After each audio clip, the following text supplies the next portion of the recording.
வெளிப்படுத்த விரும்புகின்றேன். கோவை செழியன் அவர்கள், நீங்க பேசுங்க. அந்த பிரச்சனையை தொடர்ந்து உள்நோக்கம் கிடையாது, அரசின் கவனத்திற்கு அவ்வளவுதான். அந்த பாதிக்கப்பட்டிருக்கிற அவல நிலையில் இருக்கிற 2 மாணவர்கள் நன்மை பெற்றால் உங்களை போல் நாங்களும் திராவிட முன்னேற்றம் அதை வரவேற்கும் கவனத்திற்காக மட்டுமே. ஆரம்ப கல்விக்கு வித்திட்டவர் பெருந்தலைவர் காமராஜர் காலம். ஆரம்ப கல்விக்கு வித்திட்டது பெருந்தலைவர் காமராஜர் காலம். உயர்கல்விக்கு வித்திட்டது முத்தமிழறிஞர் கலைஞர் காலம். ஆராய்ச்சி கல்விக்கு வித்திட்டது தளபதி மு.க. ஸ்டாலின் அவர்கள் காலம். இந்த 3 காலத்தையும் தொடர்புபடுத்தி அனைத்து இளைஞர்களும் வேலைவாய்ப்பு பெற வேண்டும் என்று விளையாட்டுத்துறையை, பேரவை தலைவர்களே, விளையாட்டுத்துறையை விளையாட்டுத்துறையாக இருந்த காலத்தை மாற்றி வேலைவாய்ப்பு துறையாக மாற்றி காட்டிய சாதனையாளர் எங்கள் சட்டமன்ற எதிர்க்கட்சி தலைவர் அவர்கள். பொறுப்பேற்று பணியாற்றிய போதுதான் பள்ளி மாணவர்களுக்கு, கிராமப்புற மாணவர்களுக்கு பள்ளியில் விளையாடுவதற்கான விளையாட்டு பொருள் வேறு, கிராமப்புறத்தில் விளையாடுவதற்கான விளையாட்டு பொருள் வேறு என்று திட்டமிட்டு அந்த பள்ளி மாணவர்களை, இளைஞர்களை ஊக்கப்படுத்தியது திராவிட முன்னேற்ற கழக அரசு. மாண்புமிகு பேரவை தலைவர்களே, அரசு தந்த கொள்கை விளக்க குறிப்பு புத்தகம் காலதாமதமாக கிடைத்தாலும் கடந்த காலங்களில் இருந்த நிதி ஒப்பீட்டையும் இந்த நிதி ஒப்பீட்டையும் மீண்டும் மீண்டும் படித்து பார்த்தேன். புரியவில்லை. அறியாத நிலையிலும் சில விளக்கங்களை கேட்க விரும்புகிறேன்.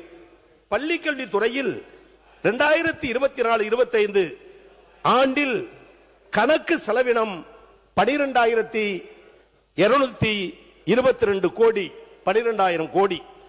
2026-27 இடைக்கால வரவு செலவு திட்ட மதிப்பீடு 14,032 கோடி.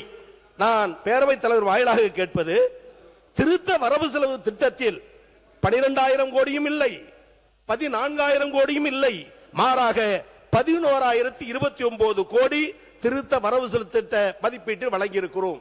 மாண்புமிகு நிதியமைச்சர் பொது பட்ஜெட்டை பேசும்போது அறிவிப்பு வேறு, ஒதுக்கீடு வேறு, திட்டமிடல் வேறு. நாங்களும் தெளிவாக தான் இருந்தோம். எங்களுக்கு இருக்கிற ஐயம், அறிவிப்பு நிதி அதிகம், திட்ட மதிப்பீடு அதிகம், கொடுக்கப்பட்ட நிதி குறைவு என்று சொன்னால் தேர்தல் அறிக்கையில் சொன்னதை போல் கொள்கை விளக்க குறிப்பு புத்தகம் எங்கே, நீங்கள் எதிர்பார்த்த, நாங்கள் எதிர்பார்த்த நிதி எங்கே என்ற ஐயம் நிச்சயமாக எல்லா உறுப்பினர்களுக்கு வரும். எனவே அவர்கள் சொன்னதை போல் கடந்த காலங்களில் இருந்த நிதியை விட பள்ளி கல்வித்துறையில் 3003 கோடி, அதாவது 21%, ஆக்சுவல் நிதி ஒப்பீட்டு தொகையில் 1193 கோடி, 9.76% குறைந்திருக்கிறது என சொன்னால் நான் பணிவோடு கேட்கிறேன்.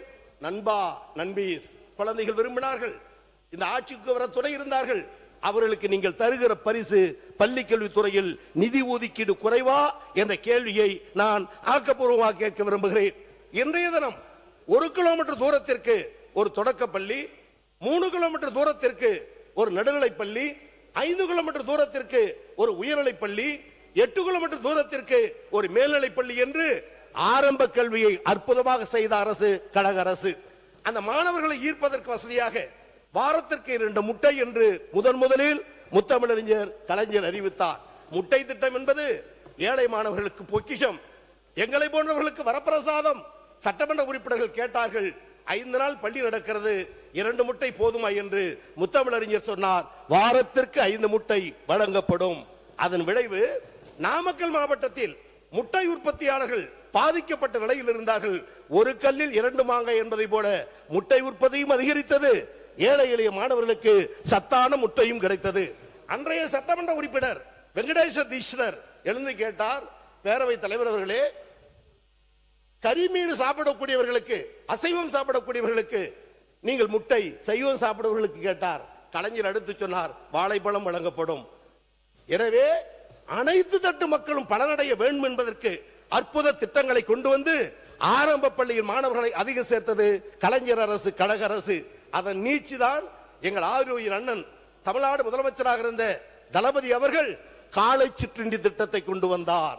படிக்கிற பிள்ளைகள், தாய் தந்தையர் கூலி வேலை, விவசாய வேலை, கட்டிட வேலை, தான் இரவு சமைத்த அந்த பழைய கஞ்சியை சாப்பிட்டு விட்டு பள்ளிக்கு பிள்ளைகள் செல்கிற கொடுமையை மாற்றி 5 நாளும் சுவையான சுட சுட காலை சிற்றுண்டி திட்டத்தை இந்தியாவில் முதலில் கொண்டு வந்தது கழக அரசு, திராவிட மாடல் அரசு.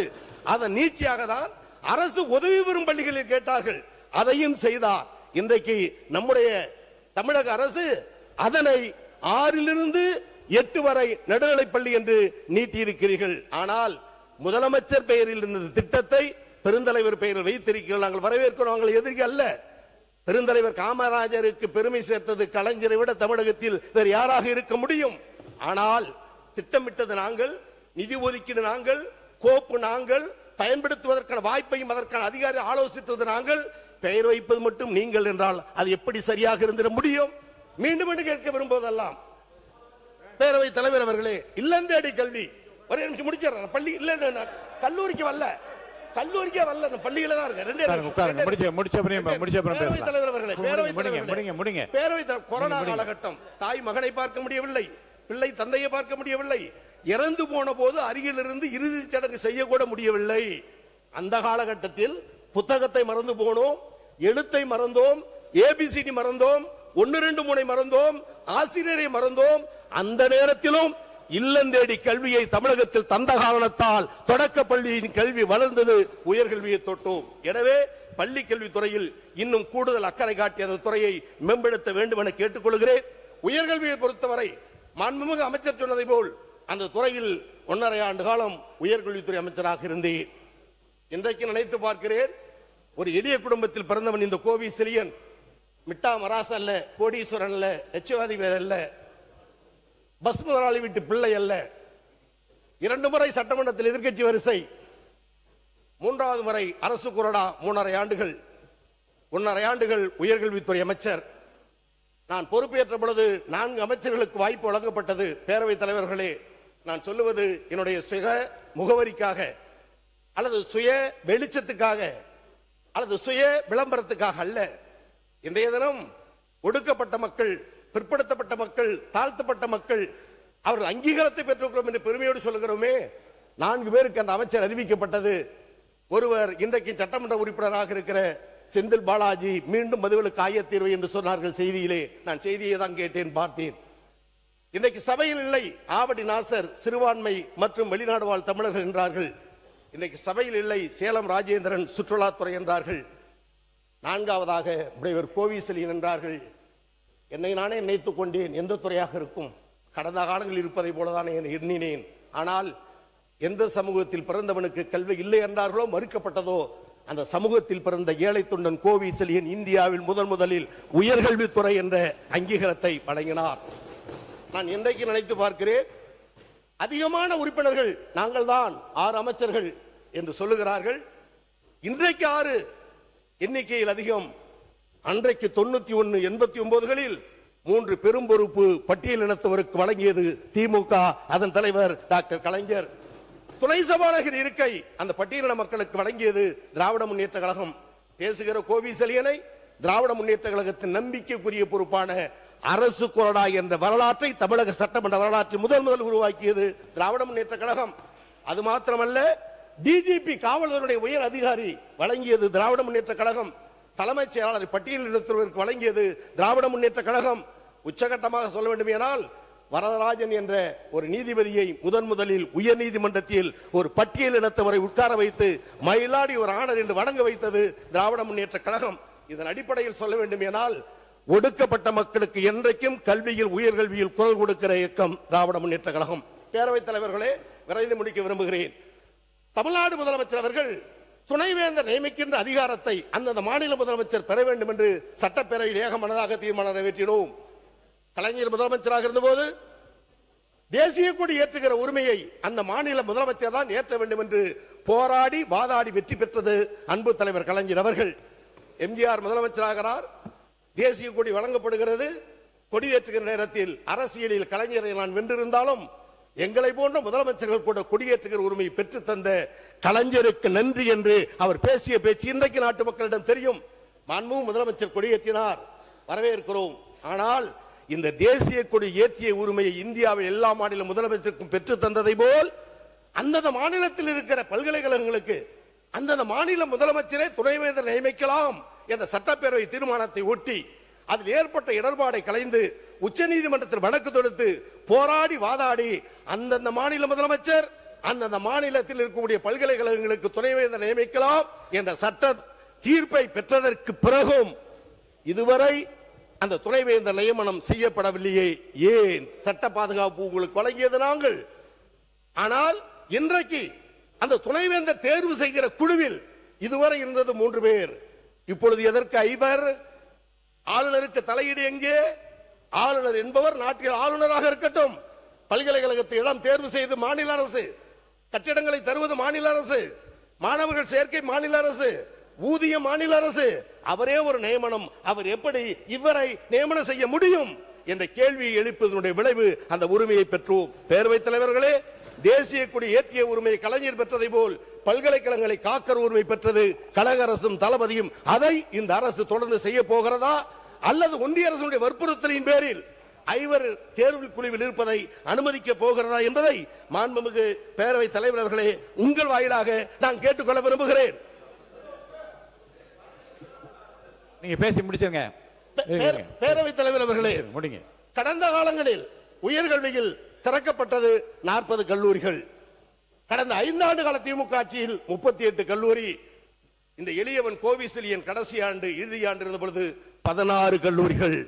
இந்திய வரலாற்றில், தமிழக வரலாற்றில் ஒரே ஆண்டில் 16 கல்லூரிகளுக்கு திட்டமிட்டு நிதி ஒதுக்கி திறக்க வைத்ததற்கு காரணம் திராவிட முன்னேற்ற கழகத்துடைய அரசு. மாணவர் சேர்க்கையில் எடுத்துக்கொண்டால் கூட கடந்த காலங்களில் எண்ணிக்கை குறைவு. ஆனால் இன்றைக்கு மாணவர் சேர்க்கையில் 2030 50% இலக்கு உயர்கல்வியில் ஒன்றிய அரசு கணக்கு, 2030 50% இலக்கு ஒன்றிய அரசு கணக்கு.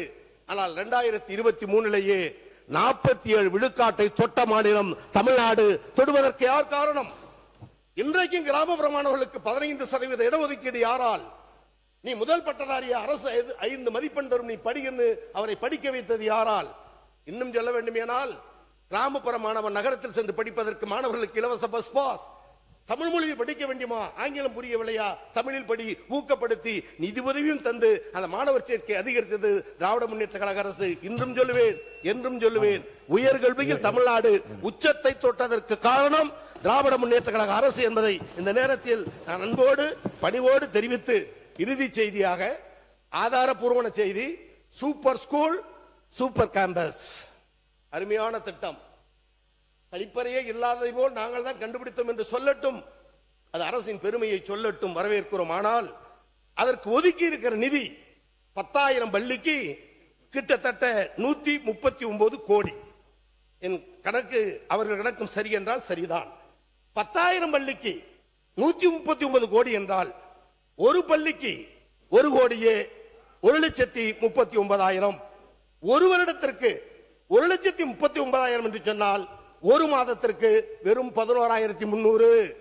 நான் பணிவோடு கேட்கிறேன், கண்காணிப்பு கேமரா பொருத்தப்படும், கழிப்பறை வசதி சரி செய்யப்படும், குடிதண்ணீர் வழங்கப்படும், சுத்தமான தூய்மையான கேம்பஸ் உருவாக்கப்பட வேண்டும். உங்கள் கருத்துதான் என் கருத்தும், எங்கள் கட்சியின் கருத்தும். ஆனால் இந்த 4 பணிகளை செய்வதற்கு ஒரு பள்ளியில் மாதத்திற்கு 11,300 போதுமா? எனவே இது கூட்டுச்சொரக்காய், ஏட்டுக்கு உதவாது. காகித ஓடம் கரையேறி போக முடியாது. சீனி சக்கர சித்தப்பா, சுவற்றில் எழுது ஒட்டப்பா என்பதை போலதான் இது இருக்கிறது தவிர வேறில்லை என சொல்லி என் உரையை நிறைவு செய்கிறேன். நன்றி, வணக்கம். பொதுப்பணித்துறை அமைச்சர் அவர்கள்.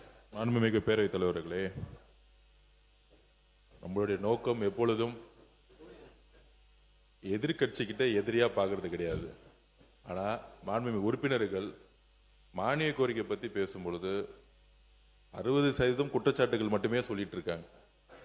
என்ன குற்றச்சாட்டுகள் சொன்னாலும் அது திருப்பி அவங்களுக்கு தான் வேணும். ஏன்னா 25 வருஷம் ஆட்சியில் இருந்தது நீங்க, நாங்க இல்ல. ஒரு 100 நாள் இருக்கக்கூடிய ஒரு கவர்மெண்ட்டை பார்த்து இதை செஞ்சீங்களா, அதை செஞ்சீங்களா, இப்படி செஞ்சீங்களா, அப்படி செஞ்சீங்களான்னு திருப்பி திருப்பி கேட்டுட்டு இருக்காரு. அண்ணா சொன்னாரு ஒடுக்கப்பட்ட மக்களுக்காக குரல் கொடுத்தாங்க அப்படின்னு. நாங்க திருப்பியும் பதிவு பண்றோம். வரலாற்றில் முதல் முறையாக 8 அமைச்சர்களை ஒடுக்கப்பட்ட மக்கள் இருந்து உருவாக்கியது நாங்கள். இன்னொரு முக்கிய கோரிக்கை உங்களுடைய கட்சி தலைவருக்கு, நீங்க சொல்றீங்க நீங்க ஒடுக்கப்பட்ட மக்களுக்காக குரல் கொடுத்தீங்கன்னு. இன்னும் அறிவாலயத்தில் டாக்டர் அம்பேத்கருடைய சிலையை தயவு செஞ்சு வைங்க, பெரியார் சிலையை தயவு செஞ்சு வைங்க. அண்ணா சிலை மட்டும்தான் அறிவாலயத்தில் இருக்கு. இந்த மாதிரி உங்க கட்சிக்கான அம்பேத்கருக்கான மரியாதை முதல் அறிவாலயத்திலும் தொடங்குங்க. அதுக்கப்புறம் எங்களுக்கான உபதேசனையும் அப்புறம் சொல்லலாம். உறுப்பினர், நீதித்துறை அமைச்சர் அவர்கள்.